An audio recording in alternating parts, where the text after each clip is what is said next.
o tema da nossa vigília, né? Um Bora Ser Um. Não poderia ser diferente, né?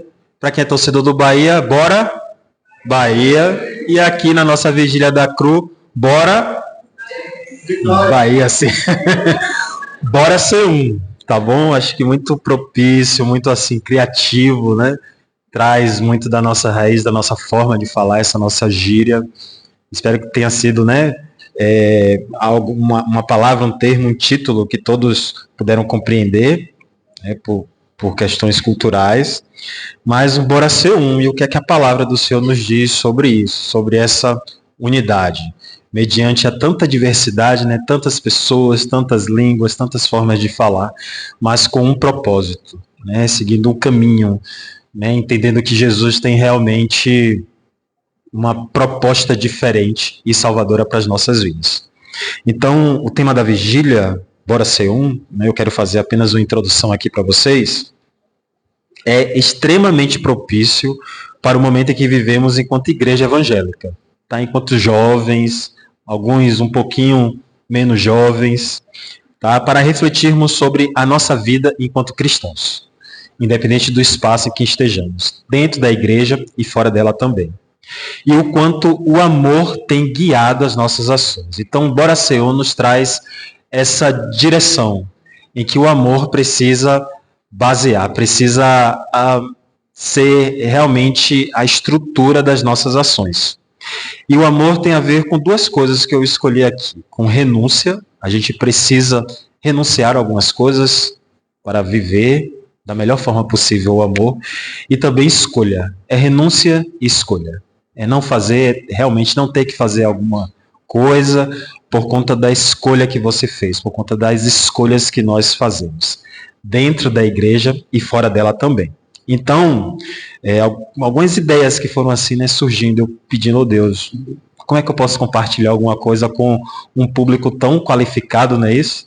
Tem uma galera que quer ser, enfim, está na área da educação, todo mundo aqui na universidade, todo mundo aqui estudando diversas teorias, né, pedagogos, a área de fonoaudiologia, o pessoal da área de saúde, fisioterapeutas, o pessoal da medicina que trabalha com línguas, uma galera assim, acho que especialista, que são os estudantes de RI, né, de Relações Internacionais. Acho um curso incrível, parabéns, tá bom? Principalmente quando sai do seu país, vem para cá para aprender um pouco mais. Então, um público qualificado. Como é que a gente vai conversar um pouquinho mais sobre isso? Então, eu quero trazer algumas ideias para que a gente possa adentrar no texto que está lá em Filipenses. Mas antes disso, como eu estava conversando com vocês, visualizo, né, inúmeros casos de divisão dentro das igrejas. Quando tem divisão realmente física, né, em que um grupo vai para um lado, outro grupo vai para o outro, mas às vezes internamente com ideias diferentes. E por que isso? Então, muitos jovens sem interesse pela comunhão e mais ávidos por um entretenimento gospel. Ou então a gente pode simplesmente classificar como dancinhas do TikTok. Certo? É mais ou menos isso. Porque não vivenciamos, ou não estamos nesse momento vivenciando tanto o amor e vendo esses casos de divisão da igreja, né? Muitas pessoas com muitas ideias e comportamentos diferentes. A gente pode encontrar, não sou amante não, tá? Do Instagram, mas todo mundo utiliza as redes sociais. E o algoritmo, não sei porquê, lança para mim algumas ideias, né? Alguns lances em relação às igrejas. Eu já vi igrejas que têm na sua estrutura a ideia de balada para poder atrair pessoas. Esse é um comportamento. Nada contra a balada ou, enfim, determinadas estratégias, né? Mas ela não pode fazer parte do DNA ou da estrutura da igreja, pelo menos assim eu imagino. Você pode, de repente, utilizar tal coisa como um instrumento, como uma ferramenta, como algo pontual, mas que isso não faça parte do DNA da igreja, que as pessoas digam, olha, a igreja que é balada, a igreja que tem balada. Então isso não faz parte. Então, de alguma forma, essas ideias, né, acabam separando e não traz a unidade que precisamos. A comercialização também da nossa cultura, da cultura cristã. Então, vendas, por exemplo, de ingressos para uma determinada festa da igreja, né, para um determinado evento.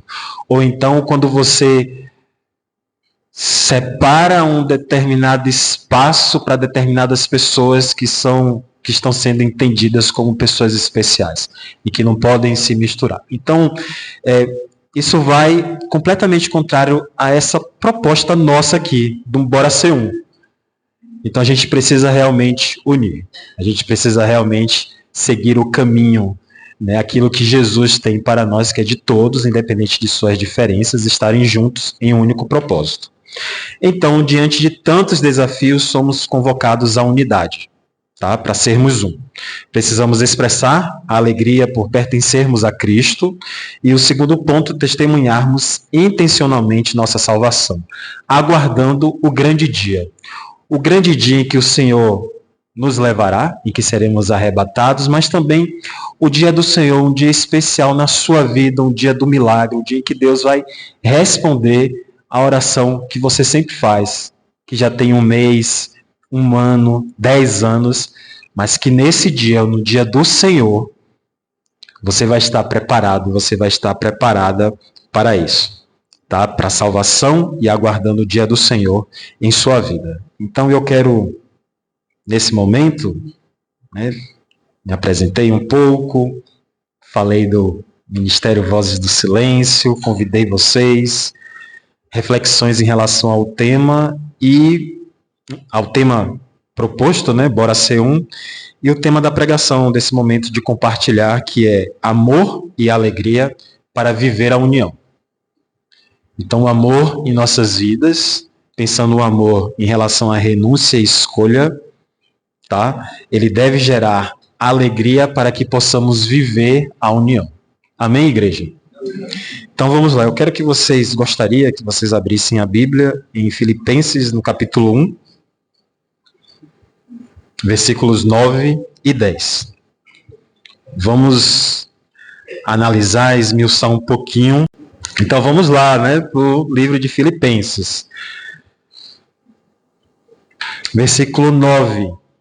E peço isto, que o vosso amor aumente mais e mais em ciência e em todo conhecimento, para que aproveis as coisas excelentes, para que sejais sinceros e sem escândalo algum até o dia de Cristo. Amém? Então não está muito distante, tá? A escrita de Paulo, a proposta de Paulo nesta carta, não está muito distante daquilo que vimos em relação à carta aos Colossenses, né? Essa alegria pelo movimento da igreja, né? Que estavam firmes, o trabalho estava sendo frutífero, e Paulo também em relação aos filipenses mostra essa alegria. A carta aos Filipenses é uma carta da alegria, né? Em diversos versículos a gente vai encontrar esta palavra. Alegria, menos tristeza, tem um versículo que ele diz assim, menos tristeza, regozijo também, e a felicidade em fazer parte deste corpo, em fazer parte desta igreja, mas principalmente em que os filipenses estavam aprendendo sobre a unidade, sobre a felicidade, sobre a alegria de terem, né, a salvação em Cristo Jesus. Então, Filipos, né, essa cidade, era uma cidade comercial importante.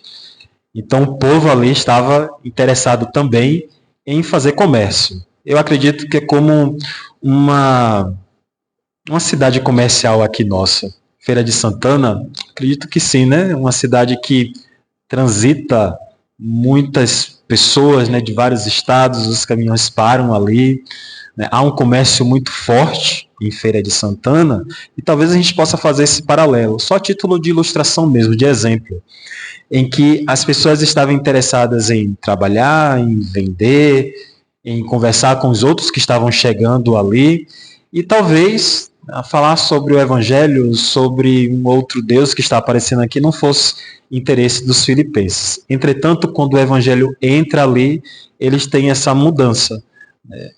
esse interesse pela palavra e passam, né, a compreender a partir dos ensinamentos de Paulo esse caminho da unidade. Então, Paulo e Silas, aprisionados, né, por expulsar um espírito imundo de uma escrava, estão ali escrevendo uma carta aos filipenses. Então isso é muito importante para a gente também, independente das circunstâncias. E Paulo estava preso, assim como, né, a carta aos Colossenses. Ele se preocupa com o crescimento dos cristãos em Filipos e diz: olha, eu estou escrevendo, estou nesta situação, mas estou alegre. Estou compartilhando isso com vocês. Um terceiro ponto é que a carta transmite, principalmente, como eu falei para vocês, a alegria, apesar das dificuldades, e a carta aos Filipos é um testemunho, uma igreja que estava unida porque se rendeu ao Senhor. Então tinha uma característica muito forte, uma característica comercial muito forte, então dinheiro, né, rodando. Entretanto, aquele povo, né, os filipenses que foram alcançados pelo Evangelho, estavam felizes, estavam alegres porque se renderam ao Senhor. E isso ninguém mais poderia tirar deles. E Paulo também, enquanto tutor, enquanto orientador, estava feliz por isso, aceitando, até que não era muito do costume de Paulo, ele aceitou até ofertas dos filipenses. Assim, feliz com o trabalho que eles estavam realizando e feliz com o comportamento dos filipenses. Então vamos lá para o versículo 9 e analisar para saber o que é que o Senhor está nos dizendo aqui. Eu gosto muito de destacar algumas palavras, algumas expressões que me trazem uma compreensão maior do texto e fazer sempre uma relação. Eu ainda não tentei compreender determinada palavra que está escrita aqui em uma língua russa, por exemplo, ou no francês. Geralmente eu faço as relações ou com o inglês ou com a língua de sinais. Espanhol às vezes. Mas é sempre bom saber como é que essa palavra acontece, né? Como é que essa palavra é compreendida em espanhol. Qual é a expressão disso aqui em inglês ou no russo, né? Como é que deve ser? Né? Conhecimento, né?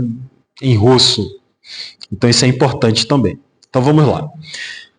Versículo 9, eu quero destacar o propósito do amor. Então, o nosso comportamento em relação ao amor deve atingir um objetivo. Qual é o seu objetivo quando você ama o seu irmão, quando você vive um propósito, esse propósito divino em sua vida? Não pode ser uma coisa alheia, né? Eu simplesmente amo. Eu te amo, meu irmão. Eu vivo o amor de Deus. Em minha vida isso aparece. Mas com qual propósito? E aqui na carta aos Filipenses, Paulo está mostrando qual é o propósito. Eu quero que vocês voltem um pouquinho nos versículos 3, 4 e 5, em que Paulo está falando sobre esse amor. E o texto nos diz: dou graças ao meu Deus todas as vezes que me lembro de vocês, fazendo sempre com alegria oração por vós em todas as minhas súplicas. Versículo 5, pela vossa cooperação no Evangelho desde o primeiro dia até agora. Então Paulo está mostrando para a gente a alegria que ele tem em compartilhar o Evangelho desde o primeiro dia, e é um amor que motiva para que possamos servir uns aos outros. Então aqui a gente já encontra um propósito. Se você ama, se coloca nesse espaço de amor, nesse sentimento, e saindo, né, do imaginário romântico, você precisa obrigatoriamente servir ao outro. E que o amor continue crescendo, expressando o caráter de Cristo. Então eu sirvo, eu amo sim, servindo, e com isso eu apresento, eu mostro o caráter de Cristo. E quanto mais conhecemos a Deus, mais amamos uns aos outros e somos participantes de sua graça. Então não tem como você viver um evangelho ou a sua vida cristã, dizer que conhece a Deus, sem amar ao outro, e para que isso aconteça, como resultado disso, na verdade, viver a graça do Senhor. Então é tudo muito interligado e com um propósito. Se eu amo, obrigatoriamente eu preciso servir. Tá? O segundo ponto, além dessa questão do amor, é a oração que Paulo está fazendo. O apóstolo ora pela igreja em Filipos. Ele escreve, ele está preocupado, ele tem essa intenção, essa preocupação missionária e ora pela igreja em Filipos. Paulo ora para que o amor dos filipenses cresça em sabedoria e discernimento, que é uma ação qualificada. Você tem que amar com sabedoria e discernimento. Voltemos aí ao versículo 9, em que o apóstolo diz assim: e peço isto. No primeiro momento, lá nos versículos 3, 4 e 5, ele está falando sobre a oração destinada aos filipenses, e aqui ele destaca: e peço isto em minha oração, que o vosso amor aumente mais e mais em ciência e em todo conhecimento. E o que é que isso significa? O amor em ciência e em todo conhecimento. Ciência, quando a gente estuda, né, ou quer analisar, conhecer um pouquinho mais dessa palavra que está aparecendo, no grego significa, aqui nesse texto, reconhecimento ou pleno conhecimento sobre o que a palavra diz. Então, o que Paulo está querendo dizer aqui neste momento, aqui no versículo 9, é que o amor de vocês, que o nosso amor, né, trazendo para o nosso momento, para o nosso contexto, é que o nosso amor traga esse conhecimento sobre o que a palavra diz. E de maneira muito assertiva, que foi dito aqui pelo missionário Lucas, a ele que é o Lucas evangelista. Não, missionário, Lucas missionário. Lucas, né, que não é sobre mim ou a minha opinião, mas sim sobre o que a palavra diz. Então a gente expande muito, né, compreendendo só o significado da palavra na língua original, a gente consegue entender muito mais o propósito do amor e o que a palavra está nos dizendo.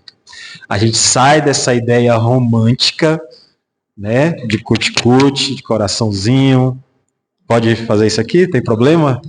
Para os amantes do dorama, lá fora não, né? Mas não é apenas isso, né? Algo mais profundo. Então, é um conhecimento, né? Reconhecer a palavra de Deus, saber o que a palavra de Deus está dizendo, e não o que você acha.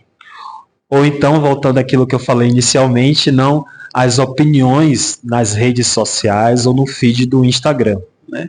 Porque por melhor que sejam as opiniões, que às vezes a gente pode encontrar ali, é apenas um fragmento. São apenas 30 segundos, 1 minuto, né, sobre temas que são vastos, que precisam de um alicerce melhor, né, que a gente precisa aprofundar sobre aquilo, e não dá para viver de qualquer área, tá bom, pessoal? Trabalho na área de Libras, né, de letras, educação, em relação à igreja também, em relação à Bíblia, não dá para montarmos as nossas opiniões ou fazer com que o nosso cérebro compreenda temas tão difíceis a partir do feed, a partir de 1 minuto ou 30 segundos de informações. Então eu preciso saber o que a palavra diz sobre isso. Isso sim é viver o amor. O seu esforço em compreender o que Deus está dizendo a você. Qual é a opinião de Deus sobre determinado tema? Qual é a direção do Espírito Santo na sua vida? E não sobre o que você acha. Eu acho que deve ser assim. Não é sobre isso. É sobre a direção do Espírito Santo em sua vida. Isso é ciência, como aparece aí no texto. Né? Não sei como está na sua versão.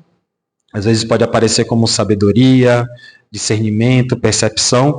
Mas essa ideia inicial é sobre o que a palavra de Deus diz a você.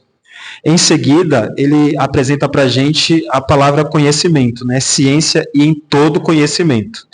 Isso tem a ver com juízo, com avaliação. A gente precisa, nesse amor de Deus, que requer da gente um serviço, a gente precisa também discernir as coisas, né? Ter esse dom do discernimento.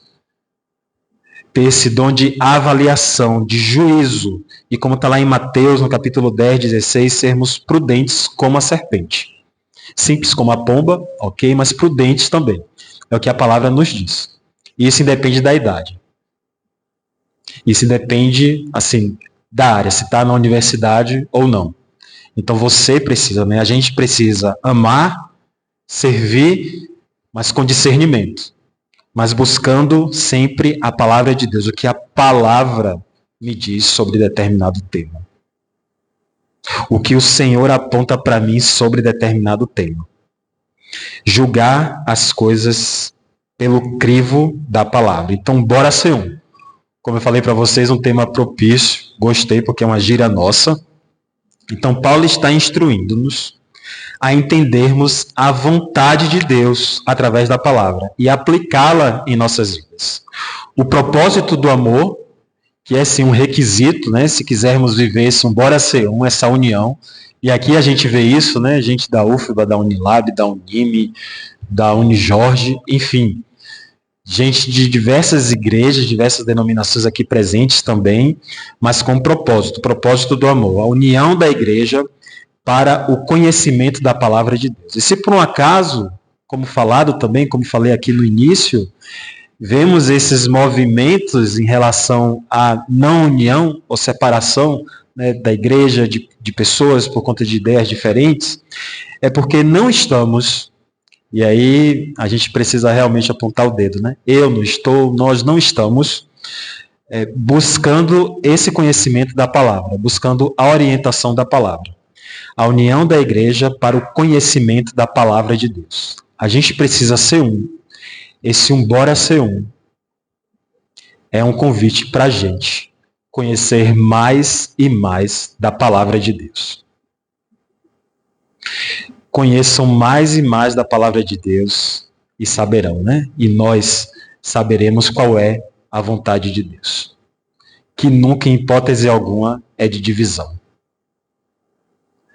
Podemos chegar, às vezes, ao extremo, né? De divisão física de espaço, mas, às vezes, talvez em uma forma mais simples, né? De ideias, né? E que há sempre o conflito e que há sempre a faísca. Isso não é de Deus. Tem sim as diferenças, mas a gente precisa, né? Eu sou diferente, isso foi dito aqui também, eu sou diferente de você, tem as diferenças, mas há uma coisa que precisa nos unir, a palavra de Deus. O amor do Senhor em nossas vidas. E aqui tem algo muito bom, assim, quando eu encontro uma palavra, né, que eu posso ver a diferença através da língua de sinais. Tá? Conhecimento, na nossa língua, na língua portuguesa, ela aparece basicamente da mesma forma, na mesma estrutura, né? Eu posso utilizar o verbo conhecer, né? ou substantivo, ou conhecimento. Por exemplo, o verbo conhecer. Eu conheço você. Eu vou utilizar essa palavra, né? Conhecer. Eu conheço você. Se por um acaso eu quiser me referir a um tema, eu aprendi sobre determinado tema, eu conheci sobre determinado tema, eu vou utilizar a mesma palavra. Conhecer. Mas na língua de sinais é diferente. Agora eu quero que vocês aprendam. Para apresentação, eu conheço você, ou eu conheço isso, conheço aquilo, é esse sinal aqui. Conhecer. Tá? Você pode chegar aí para a pessoa, daqui vocês já vão sair. Primeiro, aprendendo, né, em nome de Jesus, sobre o bora ser um, sobre o amor, sobre a palavra de Deus, mas também um pouco da língua de sinais. Tá? Então, você pode chegar aí para a pessoa do lado e dizer assim, eu conheço você. Ou então, ó, eu conheço ele lá, enfim. Tá certo? Conhecer. Mas esse conhecimento aqui que está sendo apresentado, né, como eu falei, o propósito do amor, a união da igreja para o conhecimento da palavra de Deus, é esse aqui, ó. Agora eu preciso disso aqui.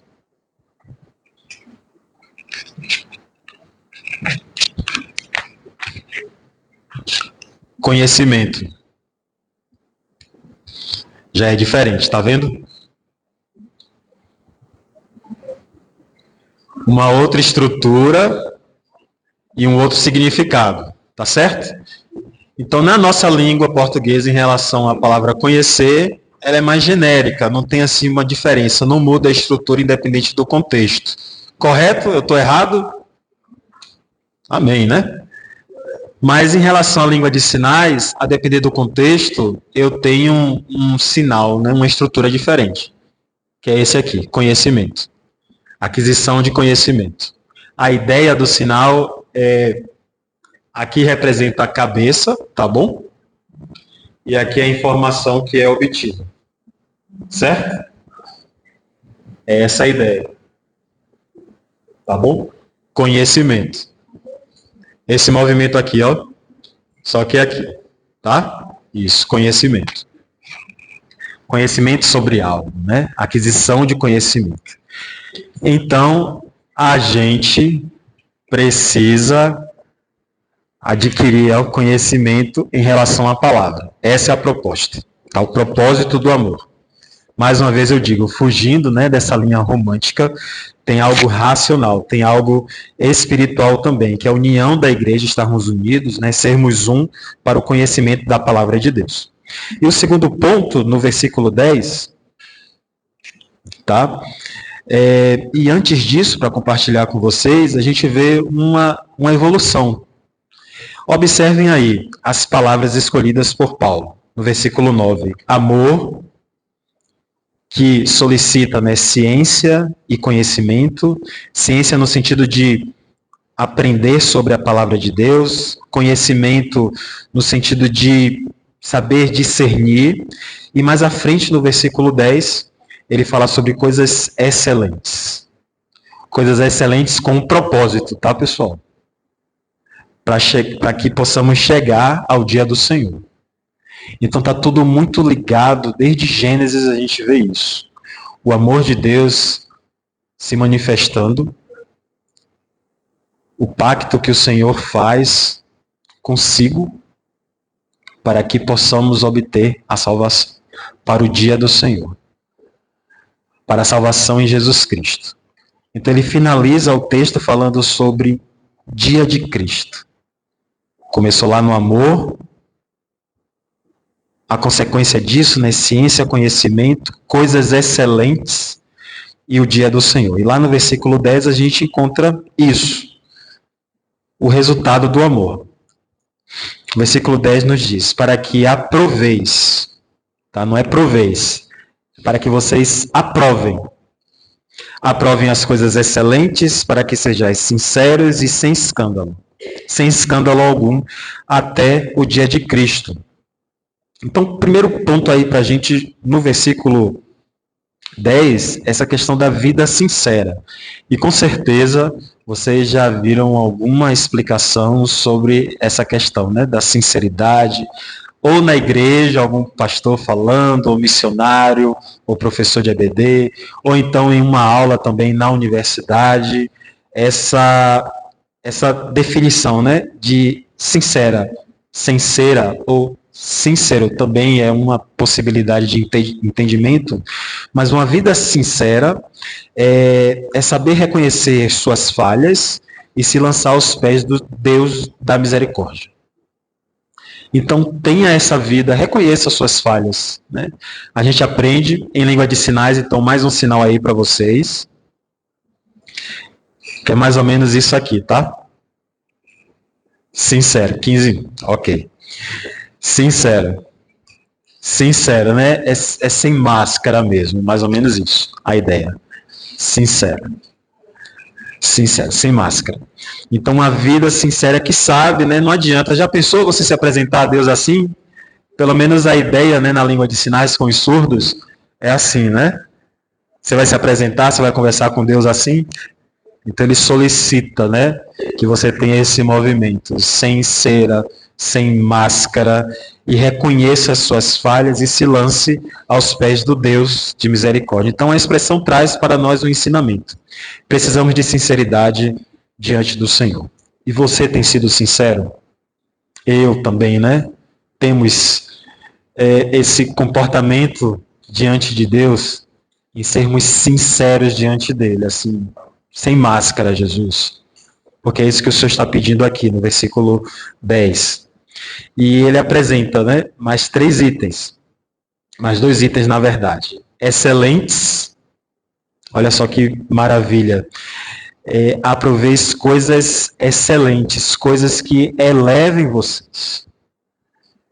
Eu vou aprovar coisas excelentes, coisas que vão me fazer crescer, como, por exemplo, um tempo, que hoje é realmente caro em nossas vidas, né? Mas um momento para a gente poder observar a palavra e orar. Vigília. E isso aqui eleva-nos diante de Deus. É uma disciplina espiritual. Vigília, leitura da palavra, oração, é uma disciplina espiritual. Somos sinceros, né? E aqui eu quero trazer a definição no grego, que eu achei muito poética, muito bonita. O que é que significa sinceridade? Então, vimos também o significado, né, a etimologia da palavra, vida sincera, sincera. Na língua de sinais, que é isso aqui, que é realmente você se mostrar, se apresentar diante de Deus, mas no grego traz também um significado para esse contexto, que é você sendo julgado pela luz solar que invade o interior de um aposento. Olha que bonito. Então, essa sinceridade significa que a luz de Deus, essa graça do Senhor, invade as nossas vidas e simplesmente mostra o que precisa ser apresentado. Tá? Tão claro como a luz. E sem escândalo, que não faz. Quando a Bíblia está apresentando aqui para a gente, sem escândalo, não tem a ver só com a atitude sua, né, que não traga escândalo para si, que não traga escândalo para você, mas que a sua vida não seja um tropeço na vida do irmão. Então, nisso precisamos estar unidos também. A minha vida em nada pode fazer com que o outro tropece. E nisso estamos amando uns aos outros. Nisso estamos escolhendo amar. Eu estou renunciando até uma vontade minha, algo que eu acho legítimo por conta do irmão. Isso é amar. E precisamos, meus irmãos, de uma vida santa, já finalizando aqui, de uma vida santa. Até porque no versículo ele finaliza com o dia de Cristo. E não tem como visualizar o Senhor se não tivermos uma vida santa, se não tivermos uma vida separada. Eu gostaria que os irmãos abrissem a Bíblia em Hebreus.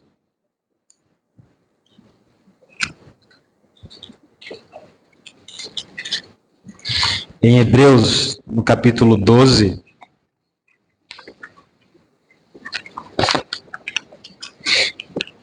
Hebreus capítulo 12, versículo 14.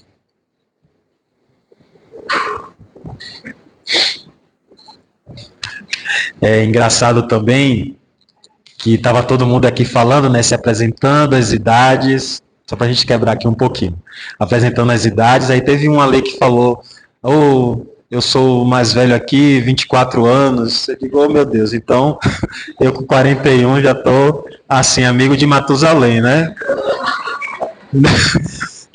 Não é verdade? Oh, meu Deus, misericórdia. Aí, por que eu lembrei disso, né? Eu sempre falo, eu estou falando isso sempre, depois dos 40, pelo menos comigo, tá? Mas um dia vocês chegam lá, vamos orar por isso, amém? Todo mundo aqui que chegar aos 40, 50, 60, e aí a visão não é mais a mesma, meus irmãos. Aí eu estava aqui, aí mudei, eu digo, não estou enxergando direito, aí já estou aqui assim para poder enxergar melhor. Imagine. Então, Hebreus 12.